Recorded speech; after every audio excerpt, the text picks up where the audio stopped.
Good morning friends, क्या हाल चाल है आपके।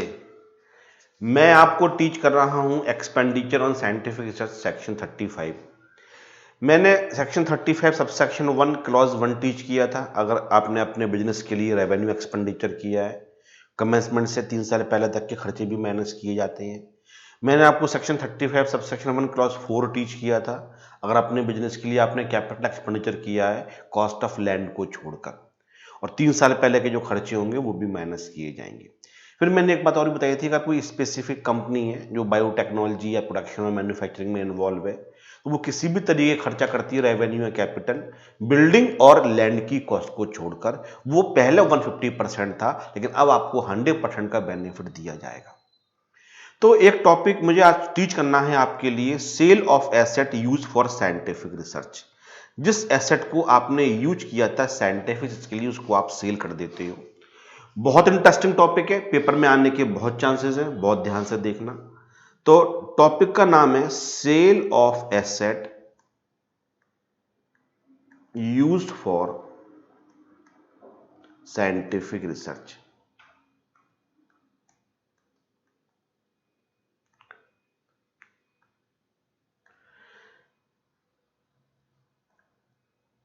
एसेट एसेट जो यूज की गई थी, इसका मतलब ये हो गया हम बात कर रहे हैं कैपिटल एक्सपेंडिचर की। अगर किसी एसेट को आपने खरीदा, मैं एक छोटा सा एग्जांपल लेता हूं, समझने की कोशिश करना कि यहां पे मैंने लिखा प्रीवियस ईयर 1890। इसमें 5 अक्टूबर 2018 के लिए आपने एक प्लान खरीदा for scientific research related to your business. और प्लान वो कितने का खरीदा? वो प्लान खरीदा, सपोज करते हैं 10 लाख रुपीज का। बहुत अच्छे तरीके से आप समझना, बहुत अच्छा एग्जाम्पल देके मैं आपको समझाऊंगा। प्रीवियस ईयर 1819 की 5 अक्टूबर 2018 को प्लान खरीदा गया 10 लाख रुपए का। अगर नॉर्मल केस होता, साइंटिफिक के लिए इस प्लान को नहीं खरीदा गया होता, उस पर डेप्रिसिएशन चार्ज करते, इस ब्लॉक का भी ये होता। मैं इस पे चलो ब्रैकेट में ये भी लिख देता हूं कि अगर ये ब्लॉक में जाता, अगर जाता ब्लॉक में, तो इसका जो रेट ऑफ डेप्रिसिएशन होता वो 15% होता। Rate of depreciation 15%।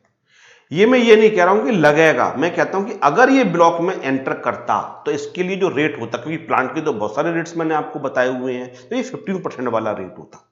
लेकिन क्योंकि इस प्लांट को साइंटिफिक रिसर्च के लिए खरीदा गया था related to business of the assessee, इसलिए वो कहेगा कि मुझे तो आपका बेनिफिट चाहिए, डिडक्शन चाहिए। डिडक्शन का मतलब हम माइनस करेंगे इस खर्चे को, और किस सेक्शन में माइनस करेगा? सेक्शन 35 सब सेक्शन 1 क्लॉज 4 के अंदर। मैंने यही बताया था कि अगर अपने बिजनेस के लिए आप कोई भी कैपिटल एक्सपेंडिचर करते हो लैंड की कॉस्ट को छोड़कर, तो वो 100% माइनस हो जाएगा। उसने इस प्रीवियस ईयर में 10 लाख रुपए पूरा का पूरा माइनस कर लिया।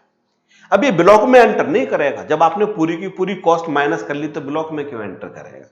तो आपने कहा कि हमें डिडक्शन का बेनिफिट चाहिए, हमने साइंटिफिक रिसर्च के लिए इस प्लांट को खरीदा था और हमें 10 लाख रुपए पूरे के पूरे माइनस कर दो।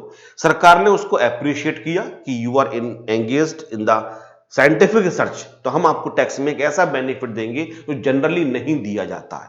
और वो बेनिफिट ये है कि हम पूरी की पूरी कॉस्ट को एक बार में आपका खर्चा मान लेते हैं, और सेक्शन 35 सब सेक्शन 1 क्लॉज 4 के अंदर 10 लाख को पूरा का पूरा माइनस कर दिया गया।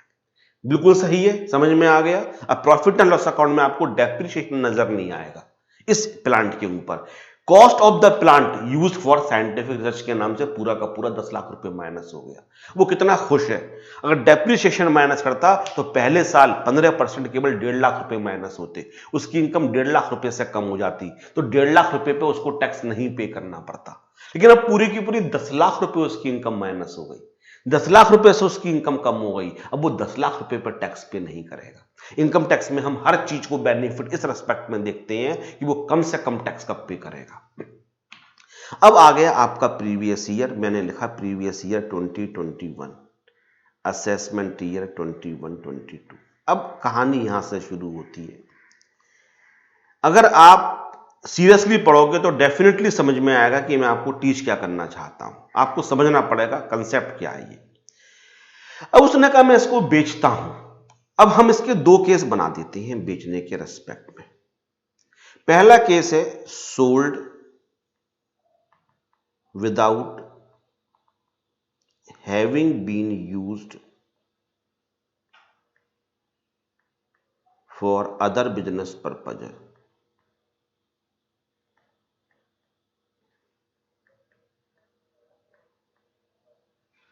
और यहां पे मैंने लिखा सोल्ड, विदाउट आएगा बेटा, without having been used, without having been. और मैंने यहां पे लिखा sold after having been used for other business purposes. मैंने दो केस बनाए और मैं समझाऊंगा, ये टॉपिक ढंग से समझना, बहुत फायदे का टॉपिक है, एग्जाम में आने के चांसेस। जब उसने कहा रिसर्च मेरी कंप्लीट हो गई, ये प्लांट मेरे काम का नहीं है, इसको मैं बेच देता हूं। अब बेचेगा कभी ना कभी, तो उसकी रिसर्च 20-21 में पूरी होगी, उसने बेच देता हूं। तो एक तो यह है कि उसने जैसी रिसर्च खत्म करी, प्लांट को उठाकर साइड में रख दिया, जैसे ही बायर मिला उसने उसके लिए बेच दिया। इसको कहते हैं sold without having been used, without. लेकिन एक केस और भी हो सकता है प्लांट रिसर्च के अलावा किसी और काम में भी आ जाए। एक प्लांट के मल्टीपल यूसेज हो सकते हैं। रिसर्च के बाद उसने कहा कि मैं जो नॉर्मल बिजनेस चल रहा है उसके अंदर यूज कर लेता हूं, तो after having been use for other business purposes. एक तो उसने जैसे ही रिसर्च खत्म हुई, रिसर्च के लिए उसने कहा अब इस प्लांट को जरूरत नहीं है, इसको उठा के मैं बेच देता हूं। उसने किसी और पर्पज के लिए यूज नहीं किया, उसने बेच दिया। दूसरी बात यह पॉसिबल है कि उसने कहा चलो रिसर्च में तो अब इसका यूज नहीं होगा, लेकिन ये प्लांट काफी यूजफुल है, इसको अब मैं अपने और बिजनेस के लिए यूज कर लेता हूं, और उस प्लांट को उसने अपने नॉर्मल बिजनेस के लिए, जो बिजनेस चल रहा था उसके लिए यूज करना शुरू कर दिया। उसके लिए यूज करना शुरू किया, उसके बाद जब भी उसको लगा कि बेच सकता हूं, उसने उसके लिए बेच दिया। तो पहले हम डिस्कस करते हैं sold without having been used. Without having been use, उसने किसी और बिजनेस के लिए यूज नहीं किया, किसी और पर्पज के लिए यूज नहीं किया। ही sold directly after the completion of the research. उसने कहा रिसर्च पूरी हो गई, अब इसको मैं बेच देता हूं। तो अब वो कितने की बेचेगा, अब इसमें भी दो केस बन जाएंगे आपके लिए। अब यहां पे लिखा मैंने केस वन। केस वन, इसको बेचा गया 7 लाख रुपीज का। और केस टू, इसको बेचा गया 11,50,000 रुपीज का। 10 लाख रुपए की ली थी, 7 लाख रुपए की बिक गई, ठीक है। सर ज्यादा की बिक सकती है, हाँ प्रैक्टिकल लाइफ में बिल्कुल पॉसिबल है कि चीज डेप्रिशिएट की जगह एप्रिशिएट हो जाए, किसी चीज के रेट बहुत ज्यादा मार्केट में बढ़ जाए, जिसकी वजह से वो चीज महंगी बिक जाए। बिल्डिंग में तो ऐसा पॉसिबल होता है, हमने पहले भी डिस्कस किया था। तो जब उसने कहा कि अब मैं रिसर्च नहीं करूंगा, बेचने का वक्त आया, तो दो केसेस बनते हैं। उसने 10 लाख रुपए से सस्ती बेच दी, 7 लाख रुपए की, और जो एक्चुअल कॉस्ट थी 10 लाख से उससे ऊपर बेची, 11,50,000 रुपए की। अब एक छोटी सी बात बताओ, जिस समय 20-21 में हम बात कर रहे हैं उसकी WDV कितनी है? सर WDV तो उसकी नील है। ये बात अगर आपको समझ में आ गई तो आप इस टॉपिक को बहुत एंजॉय करोगे। हाँ बिल्कुल सही बात है, WDV नील है उसकी। क्यों नील है?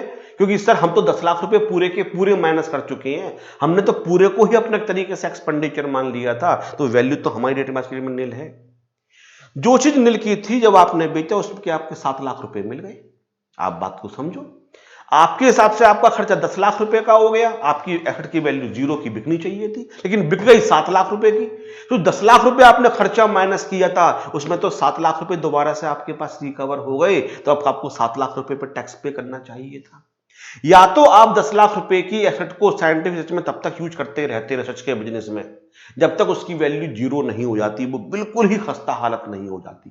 लेकिन क्योंकि आपने 10 लाख रुपए की चीज को लिया इस वादे के साथ कि हम इसको रिसर्च के लिए यूज करेंगे, कुछ टाइम के बाद आपने कहा हम बेचना चाहते हैं, इसके लिए आपने 7 लाख का बेच दिया।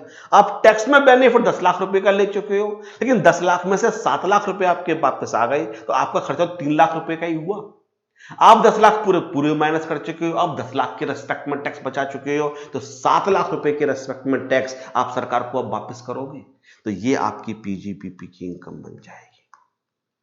ये आपकी इनकम बन जाएगी PGPP की।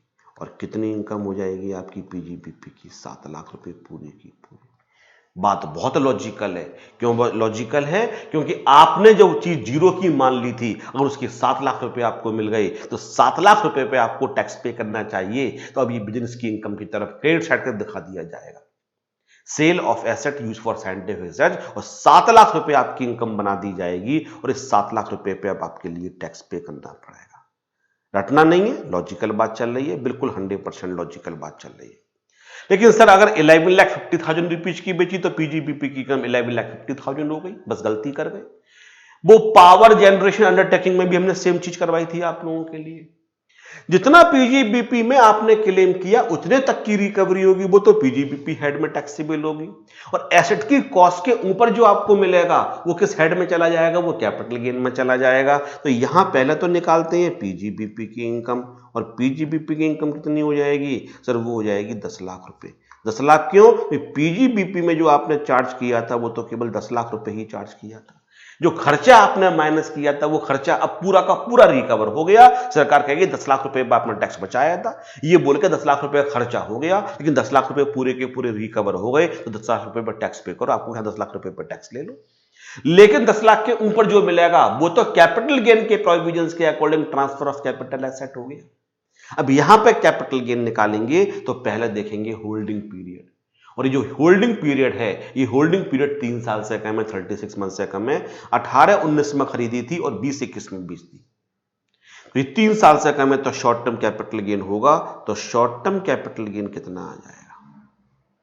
और ये शॉर्ट टर्म कैपिटल गेन निकल के आएगा, ये कितना आ जाएगा? ये आ जाएगा ₹1,50,000, 11,50,000 रुपए। 11,50,000 sale consideration minus cost of acquisition, 10 lakh रुपए कॉस्ट ऑफ एक्विजिशन, और कितना आ गया? 1,50,000 रुपए आ गया। क्या मजा आया चीजों को करने में, समझने में मजा आया जो मैंने बताया? 2 केस पॉसिबल है। अगर 10 लाख रुपए तक की रिकवरी होगी तो केवल पीजीबीपी हेड में जाएगी, कोई पीजीबीपी माइनस किया है। जैसे ही 10 लाख से ऊपर की रिकवरी होगी तो 10 लाख रुपए तक तो पीजीबीपी में टैक्सेबल हो जाएंगे। जो 10 लाख के ऊपर वाला अमाउंट, जो एसेट की एक्चुअल कॉस्ट थी उसके ऊपर वाला अमाउंट होगा, वो कैपिटल गेन हेड के प्रोविजंस के अकॉर्डिंग टैक्सेबल होगा, और 1,50,000 रुपए कैपिटल गेन हेड में आपका टैक्सेबल हो जाएगा। अब ये शॉर्ट टर्म होगा, लॉन्ग टर्म होगा, ये होल्डिंग पीरियड पर डिपेंड करेगा, क्योंकि ये एग्जांपल में मैंने उसका होल्डिंग पीरियड 36 मंथ से रखा है, इसलिए शॉर्ट टर्म है। अगर होल्डिंग पीरियड हम ज्यादा रख लेंगे तो ये लॉन्ग टर्म हो जाएगा, और प्रॉपर लॉन्ग टर्म के तरीके से इसको कंप्यूट किया जाएगा। अगर आपने बैलेंसिंग चार्ज किया था और वहां पर भी जो मैंने कैपिटल गेन बताया था सेक्शन 50A, अगर वो अच्छे तरीके से आपने किया है तो यहां पर डिफिकल्टी नहीं होने वाली है। ये टॉपिक बिल्कुल उस टॉपिक से मिलता जुलता है, बस फर्क क्या था, वहां WDV नील नहीं हुई थी, यहां पे WDV नील हो गई है, अदरवाइज कोई भी फर्क नहीं पड़ रहा है, टॉपिक सेम है आपका। ठीक है सर, अगर ये समझ में आता है तो चीजों को अब आगे एंजॉय करो जो मैं पढ़ा रहा हूं। अब उसने फिर बेचा, लेकिन उसने बेचने से पहले क्या किया? बिजनेस के लिए यूज कर लिया। उसने कहा कि नहीं यार, मैं इसको बिजनेस के लिए यूज करूंगा। अब ध्यान सुनना मेरी बात के लिए। उसने 10 लाख रुपए की चीज को खरीदा, 10 लाख रुपए का डिडक्शन उसने 18-19 में पूरा का पूरा ले लिया। सर मैं इसको यूज करूंगा फॉर द साइंटिफिक रिसर्च। सरकार खुश हो गई, ये रिसर्च करेगा, रिसर्च देश के काम में आएगी, इस आदमी को बेनिफिट देते हैं, और उसको बेनिफिट दे दिया गया। He is very happy. लेकिन अब ये कह रहा है कि मैं अब इसको रिसर्च के लिए यूज नहीं करूंगा। मैं यूज तो करूंगा, लेकिन रिसर्च के अलावा किसी और बिजनेस के पर्पज के लिए यूज करूंगा। मैंने यहां लिखा हुआ है, देखो, आफ्टर हैविंग बीन यूज। मैं ये नहीं कह रहा हूं वो मना कर रहा है मैं यूज नहीं करूंगा, वो कह रहा है मैं यूज करूंगा, लेकिन रिसर्च के लिए नहीं करूंगा। सरकार कहती है अगर रिसर्च के लिए यूज नहीं करोगे तो आपकी ब्लॉक में एंटर करेगी। अब तो ये आप बिजनेस के अंदर ले आए ना। अब जब बिजनेस के अंदर किसी चीज को ले आए तो अब वो नॉर्मल एसेट बन गई, अब ये ब्लॉक के अंदर एंटर करेगी, इस पर डेप्रिसिएशन का बेनिफिट क्लेम होगा। तो 20-21 में इसने ये बोला, 20-21 के अंदर, कि मैं इसको अब ब्लॉक के अंदर लेके जाऊंगा, क्योंकि मैं और बिजनेस के लिए लेके आ रहा हूं। तो मैंने यहां पे लिखा ब्लॉक ऑफ प्लान। बहुत ढंग से सुनना मेरी बात, बहुत ध्यान से। मैंने यहां पे लिखा ब्लॉक ऑफ प्लान। ये जो पीजीबीपी की इनकम होगी इसका सेक्शन भी मैं यहां पे लिख देता हूं। सेक्शन होता है 41 sub section 3। Section 41 sub section 3। Balancing charge का सेक्शन क्या बताया था? 41(2). वो भी हमने क्या किया था, एसेट को हमने बाद में जब सेल कर दिया था। यहां पे भी हम एसेट को बाद में सेल कर रहे हैं, वहां 41(2) था और यहां सेक्शन क्या है, 41(3) है। जो भी आपने डिडक्शन क्लेम कर लिया था उसकी जब रिकवरी होती है तो इसको हम डीम्ड प्रॉफिट भी बोलते हैं, और डीम्ड प्रॉफिट हमेशा सेक्शन 41 में जाता है। बैलेंस चार्ज का 41(2) था और यहां पीजीबीपी का 41 सब सेक्शन 3 है। अब बात करते हैं हम ब्लॉक ऑफ प्लांट की। ये 15% वाला था, हाँ सर आपने 15% वाला माना था, ध्यान से सुनना। अब मैंने यहां पे लिखा कौन सा ईयर है, ये प्रीवियस है 2021, मैंने ऊपर ही लिख दिया है ओपनिंग WDV। सपोज करते हैं इसके अंदर 15 प्लांट्स ऑलरेडी थे, पहले से थे 15 प्लांट्स, और इसकी वैल्यू सपोज करते हैं प्लांट्स की दे रखी थी 60 लाख। अब यहां पे क्या करते हैं, acquired during the year and falling with in the block, acquired during the year and falling with in the block. अब एक तरीके से हम बिजनेस के अंदर एक प्लांट को लेके आए, अभी तक वो बिजनेस के अंदर नहीं था, अभी तक वो साइंटिफिक रिसर्च के तरीके से यूज हो रहा था, तो हम ब्लॉक के अंदर लेके आए, 15% वाला है, तो मैंने लिखा plant used for scientific research. आप पूरा लिख के आना, मैंने यहां पे एसआर लिख दिया है। अभी ब्लॉक में एंटर कितने से करेगा। अब आप बताओ कि मैंने आपको एक्चुअल कॉस्ट करवाया था, एक्चुअल कॉस्ट मैं यहां लिखता हूं एक्चुअल कॉस्ट। हां सर, अगर आपको ये टॉपिक समझना है तो पहले आप डेप्रिसिएशन में एक्चुअल कॉस्ट को दोबारा देख के आओ। और एक्चुअल कॉस्ट में सेक्शन मैंने आपको क्या बताया था, सेक्शन 43 सब सेक्शन 1 43(1) ये एक्चुअल कॉस्ट का सेक्शन था 43(1). मैं आपको फिर दोबारा से दिखा देता हूं एक बार, जरूरी है दिखाना। जहां पर डेप्रिसिएशन ब्लॉक मैंने आपको समझाया था, वहां पे मैंने एक्चुअल कॉस्ट भी आपको समझाया था। देखो ये है एक्चुअल कॉस्ट 43(1). पढ़ो दोबारा से ये वाला वीडियो, तो आज वाला आपको समझ में आएगा। तो जितने की भी चीज खरीदी जाती है वो उसकी एक्चुअल कॉस्ट बन जाती है। लेकिन मैंने इसका एक एक्सप्लेनेशन भी आपको टीच किया था। मैंने कहा था कि अगर आपके लिए कोई चीज गिफ्ट या इनहेरिटेंस में मिलती है, आप खरीदते नहीं हो, तो आप कैसे एंटर करोगे। तो अक्सर मैंने बताया था कि दोस्त ही अगर बिजनेस के लिए यूज करता तो जो भी डेप्रिसिएशन यूज होता वो डेप्रिसिएशन माइनस कर दो, जो बच जाएगा वो उसकी एक्चुअल कॉस्ट मान ली जाएगी। तो एक्चुअल कॉस्ट का एक है एक्सप्लेनेशन। एक्सप्लेनेशन बहुत सारे हैं। एक्सप्लेनेशन ऑफ सेक्शन 43(1), ये जो एक्सप्लेनेशन है 43(1) का, वहां पे तो मैंने एक बताया था, लेकिन एक नहीं है, बहुत सारे हैं। और वो एक्सप्लेनेशन ये कहता है कि किसी एसेट को आपने रिसर्च के लिए यूज किया, लॉजिकल बात कर रहा है, तो आपने पूरी की पूरी कॉस्ट 10 लाख रुपए माइनस कर रखी है बिजनेस के अंदर। अब डेप्रिसिएशन का बेनिफिट तो आपको नहीं मिलना चाहिए ना, भले ही आप ब्लॉक के अंदर लेके जा रहे हो क्योंकि आप बिजनेस के लिए यूज कर रहे हो, और जो एसेट बिजनेस के लिए यूज होगी वो ब्लॉक में एंटर करना जरूरी है अगर डेप्रिसिएबल है। और 10 लाख रुपए पूरी की पूरी कॉस्ट माइनस कर चुके हो तो एक्चुअल कॉस्ट तो उसकी जीरो होनी चाहिए। तो जैसे वहां पे मैंने एक्सप्लेनेशन बताया था 43(1) के बहुत सारे एक्सप्लेनेशन है, उसमें से एक एक्सप्लेनेशन ये कहता है कि जो एसेट रिसर्च के लिए यूज की गई थी फॉर द साइंटिफिक रिसर्च, जब वो ब्लॉक में एंटर करेगी तो वो नील अमाउंट से एंटर करेगी, उसकी वैल्यू को जीरो मान लिया। अब ये बहुत शानदार क्वेश्चन हो गया। एक्चुअल कॉस्ट की डेफिनेशन क्या होती है सर, जो भी एक्चुअल कॉस्ट होती है, जो भी सब्सिडी वगैरह मिलती है, अमाउंट किसी और ने पेड किया होता है, वो माइनस कर दो, उसको एक्चुअल कॉस्ट कहते हैं। जनरली तो ये बताया गया था। फिर सर आपने ये बोला था कि अगर किसी से गिफ्ट या इनहेरिटेंस में मिलती है तो एक्चुअल कॉस्ट कैसे निकालेंगे। अब एक एक्सप्लेनेशन मैंने और भी टीच कर दिया, उसमें मैंने क्या बताया कि अगर किसी एसेट को आपने यूज किया था साइंटिफिक रिसर्च में और अब बिजनेस के अंदर उस एसेट को लेके आ रहे हो, तो जब ब्लॉक में एंटर करेगी तो उसकी एक्चुअल कॉस्ट हमेशा नील मानी जाएगी। और लॉजिकल भी है, नील क्यों मानी जाएगी, क्योंकि 10 लाख तो आप पूरे के पूरे माइनस कर चुके हो। अब मैं थोड़ा सा लॉजिक और देना चाहता हूं, मैं चाहता हूं टॉपिक आपको समझाऊं। अब इसकी वैल्यू हो गई 60 लाख रुपए, ब्लॉक की वैल्यू।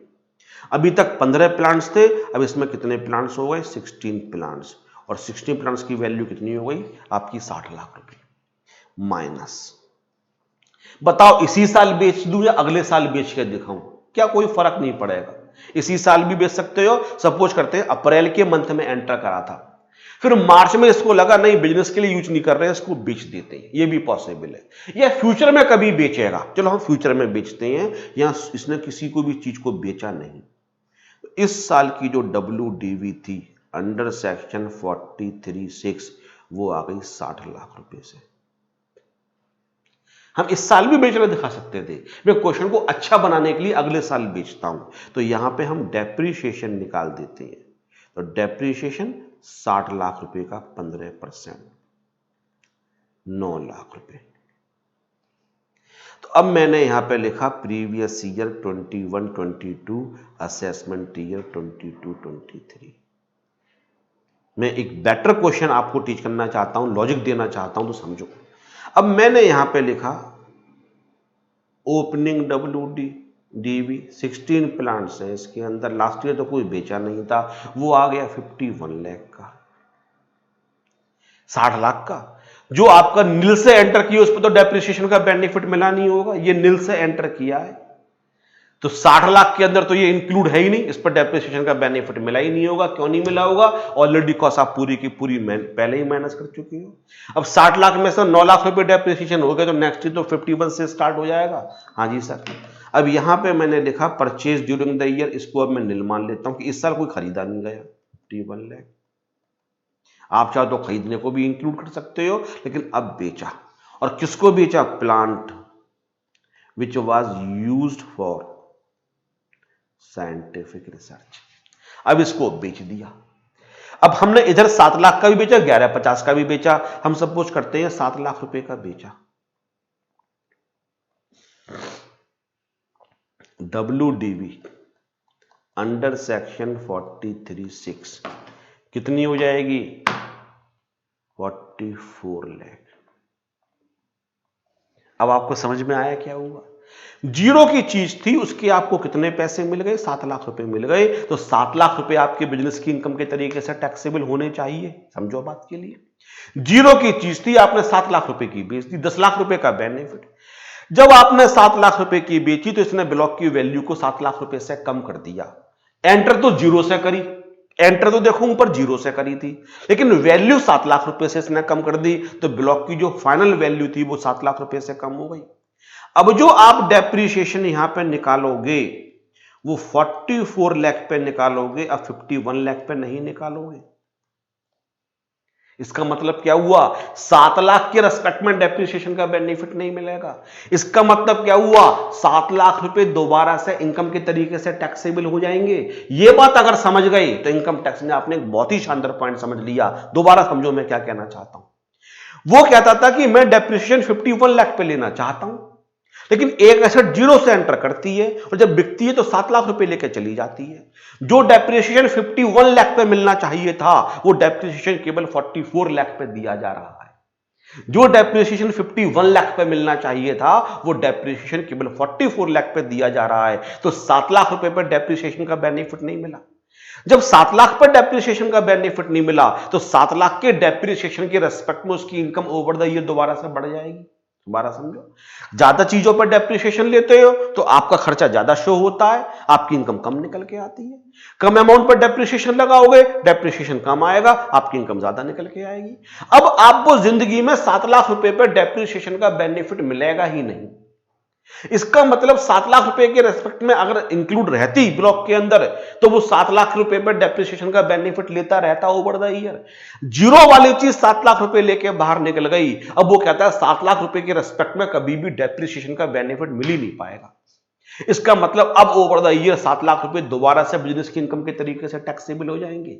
जो चीज माइनस होनी चाहिए थी वो माइनस नहीं हो रही है, तो इनकम आपकी दोबारा से टैक्सेबल हो रही है। आपको बात समझ में आई? तो यहां पे आपको डायरेक्टली नजर नहीं आएगा कि पीजीबीपी की इनकम 7 लाख रुपए हो गई। जैसे यहां आपको नजर आ रहा है पीजीबीपी की इनकम आपकी 7 लाख रुपए हो गई, लेकिन यहां नजर नहीं आएगा। लेकिन अगर आप फिलॉसफी समझ पा रहे हो तो 7 लाख रुपए दोबारा से पीजीबीपी की इनकम के तरीके से टैक्सेबल हो रही है। जिस चीज के रेस्पेक्ट में आपको डेप्रिसिएशन मिलना चाहिए था, अगर नहीं दिया जाता है डेप्रिसिएशन, इसका मतलब आपकी इनकम उस अमाउंट से इंक्रीज कर रही है। ये किसी और की वैल्यू लेके निकल गई। जीरो से एंटर किया लेकिन किसी और चीज की वैल्यू लेके निकल गई। 4 फ्रेंड्स हैं, ABCD, इनके पास 50 रुपए हैं। ये कहेंगे हम इक्वली डिस्ट्रीब्यूट करेंगे इस 50 रुपए के लिए। बताओ एक को कितना मिलेगा? सर एक को मिलेगा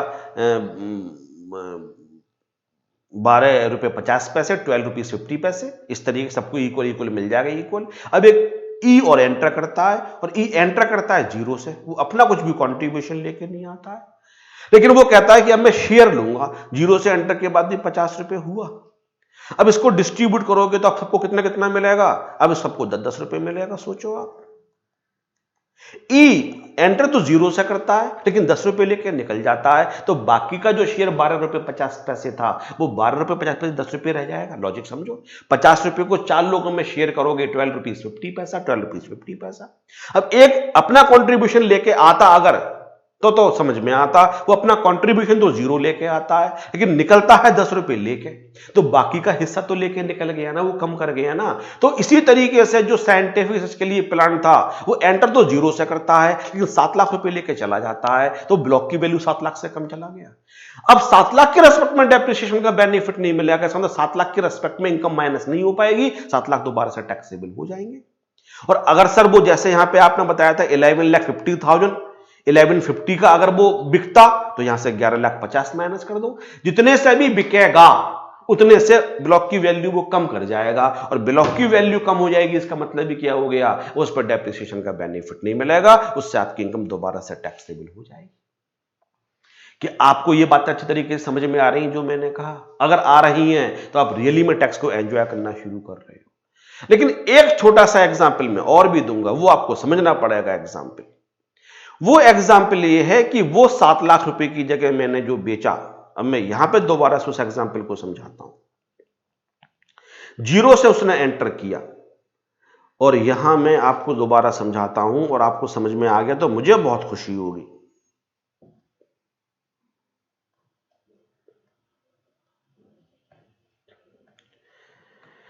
यहां पे ब्लॉक की वैल्यू मैंने 51 लाख लिखी। हाँ जी सर ठीक है, 51 लाख रुपीज हो गई ब्लॉक की वैल्यू।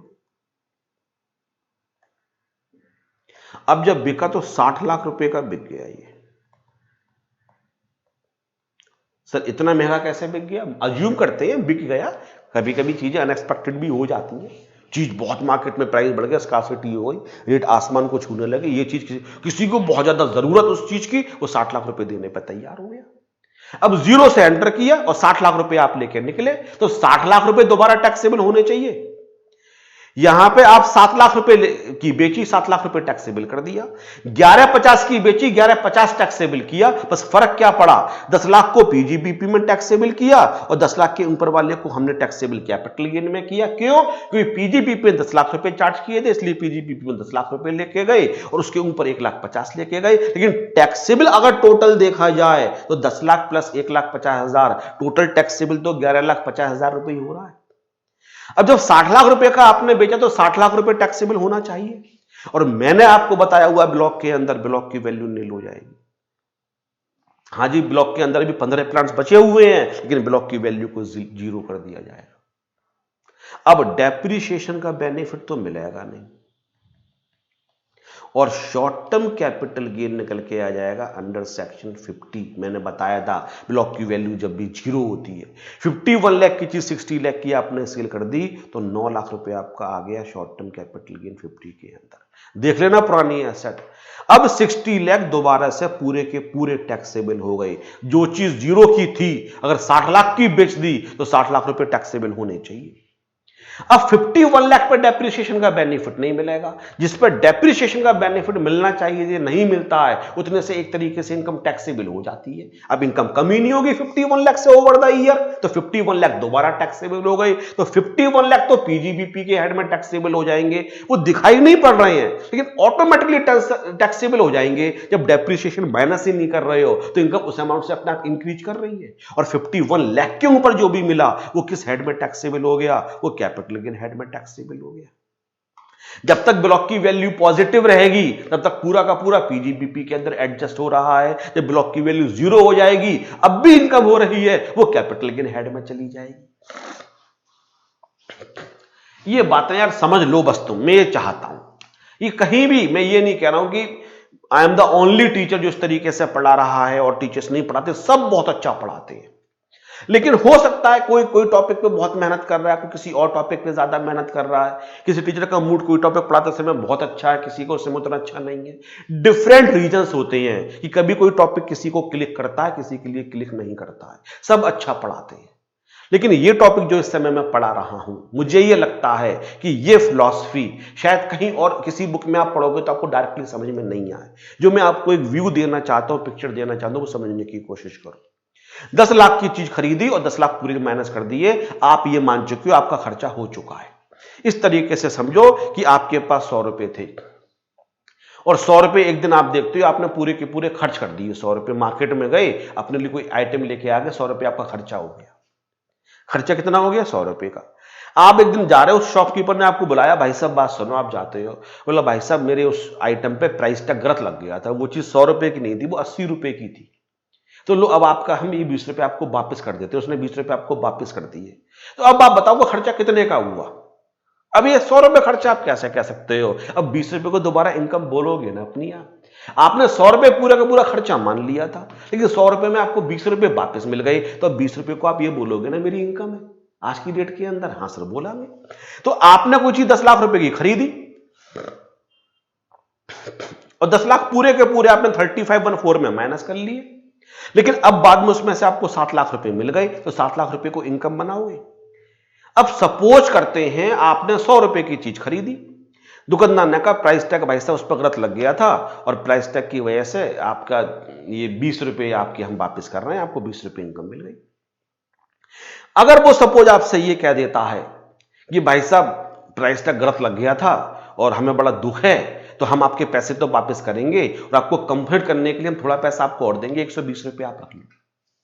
आपने भले ही 100 रुपए दिए थे, बोला भाई साहब हमारी गलती है, हमने आपसे गलत पैसे ले लिए थे, हमें बड़ा दुख हो रहा है, हम अपने कस्टमर को नाराज नहीं करना चाहते हैं, 100 रुपए तो आप अपने पूरे वापस ले जाओ। सर 20 रुपए सर और भी रख लो, सर प्लीज ये 20 रुपए रख लो, हम इसको कंपनसेट कर रहे हैं जो आपके संग गलत ट्रीटमेंट हुआ है। आपने 100 रुपए खर्च करे और अगले साल आपको उस दुकानदार ने 120 रुपए वापस कर दिए। अब आप बताओ खर्चा आपका कितना हुआ था? खर्चा तो जीरो ही हो गया, कि 100 तो पूरे वापस मिल गए। तो आप 100 बोलोगे, 100 तो मेरी दोबारा इनकम बन गई, अब 20 भी दोबारा इनकम बनी ना आपकी इनकम 120 रुपए बनी। लेकिन कहने का तरीका अलग होना चाहिए। इनकम टैक्स में आप बोलोगे 100 रुपए मेरी, क्योंकि खर्चा मैंने पीजीबीपी में माइनस किया था, इसलिए पीजीबीपी की इनकम मानेंगे, और इसके ऊपर जो मिल रहा है 20 रुपए वो हम कैपिटल गेन की इनकम मानेंगे। लेकिन 100 रुपए खर्च करे थे, 120 वापस मिल गए, तो इनकम तो 120 की बनी। इसी तरीके से अब आप इस वाले एग्जाम्पल में आते हो, ब्लॉक में जीरो से एंटर कर देते हो, तो ब्लॉक की जितनी भी वैल्यू को वो बाहर लेके निकलेगी, उससे आप ब्लॉक की वैल्यू को कम कर देते हो। और एक रूल याद कर लो, रूल लॉजिकल रूल है, रटने वाला नहीं है। जिस अमाउंट पर डेप्रिसिएशन का बेनिफिट मिलना चाहिए तो और नहीं मिलेगा, उस अमाउंट से आपकी इनकम अल्टीमेटली इंक्रीज कर जाएगी। तो जितनी वैल्यू ये बाहर लेके निकलेगी उतने से ब्लॉक को कम कर देगी। इसका मतलब वो अमाउंट पीजीबीपी हेड में टैक्सेबल हो जाएगा। लेकिन ब्लॉक की पूरी ये वैल्यू बाहर लेके निकल गई, उसके ऊपर भी बाहर लेके निकल गई। ब्लॉक की वैल्यू थी आपकी 51 लाख, और ये 60 लाख रुपए लेके अगर बाहर निकल जाती है, ये मानता हूं, तो 51 लाख पे तो डेप्रिसिएशन का बेनिफिट नहीं मिलेगा, तो 51 लाख तो टैक्सेबल हो ही जाएगा। और 51 के ऊपर वाला जो था आपका 9 लाख रुपए, वो किस हेड में टैक्सेबल हो रहा है? Short term. तो अल्टीमेटली कितना टैक्सेबल हो गया? 60 लाख पूरा का पूरा टैक्सेबल हो गया। तो ये बहुत प्यारा टॉपिक है। जिस एसेट को साइंटिफिक रिसर्च के लिए यूज किया था, उसको अगर कभी आप सेल करते हो फ्यूचर में, तो क्या ट्रीटमेंट होगा, उसके लिए मैंने आपको यहां पे सारे प्रोविजंस बताए। ये टॉपिक मैंने यहां पे बस नहीं दे रखा है, बस इतना लिख के मैंने यहां पे छोड़ दिया था, ये बस sale of asset use for scientific research. इसका एक्सप्लेनेशन मैंने आपको वहां पे समझा दिया है। नेक्स्ट क्लास में मैं आपको बहुत शानदार टॉपिक टीच करूंगा, जो मैंने ये नेक्स्ट चार्ट बनाया हुआ है। जो आज टीच किया उसका कोई भी डाउट है, आप मुझे मेल करो imsb003@gmail.com। Have a nice day. Thank you very much.